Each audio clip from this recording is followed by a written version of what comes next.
एक घने और हरे भरे जंगल में एक छोटी सी प्यारी चिड़िया रहती थी जिसका नाम था चिंकी।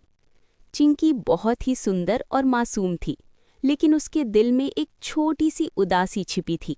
वो अक्सर अपने छोटे छोटे पंखों को देखती और धीरे से सोचती, काश मेरे पंख बड़े और मजबूत होते तो मैं सबसे ऊंचा उड़ पाती।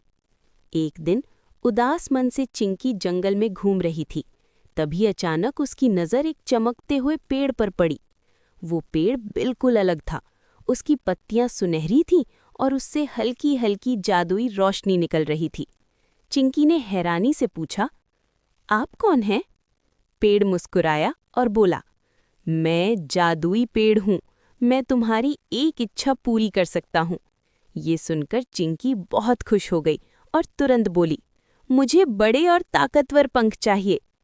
पेड़ ने धीरे से कहा, ठीक है, लेकिन याद रखना, हर इच्छा के साथ एक सीख छिपी होती है। अचानक जादुई चमक फैली और चिंकी के पंख बड़े और मजबूत हो गए। अब चिंकी बहुत ऊंचा उड़ सकती थी। शुरू में वो बहुत खुश थी।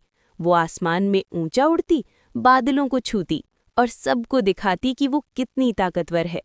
लेकिन धीरे धीरे उसे महसूस होने लगा कि कुछ बदल गया है। अब वो छोटे पेड़ों पर आसानी से नहीं बैठ पाती थी। अपने दोस्तों के साथ खेलना भी मुश्किल हो गया था, और जब वो बहुत ऊंचा उड़ती तो उसके दिल में डर भी आने लगता था। एक दिन तेज हवा चलने लगी। चिंकी अपने बड़े पंखों को संभाल नहीं पाई और गिरते गिरते बची। डर के मारे वो वापस उसी जादुई पेड़ के पास पहुंची और बोली, मुझे अपने पुराने पंख वापस चाहिए। मैं जैसी थी वैसी ही ठीक थी।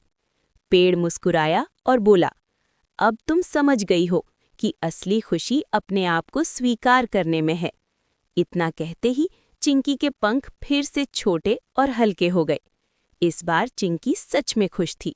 अब वो अपने दोस्तों के साथ खेलती, छोटे पेड़ों पर आराम से बैठती और बिना किसी डर के उड़ती। उसने मुस्कुराकर खुद से कहा, मैं जैसी हूँ वैसी ही सबसे खास हूँ। अगर स्टोरी अच्छी लगी तो please like, share and subscribe.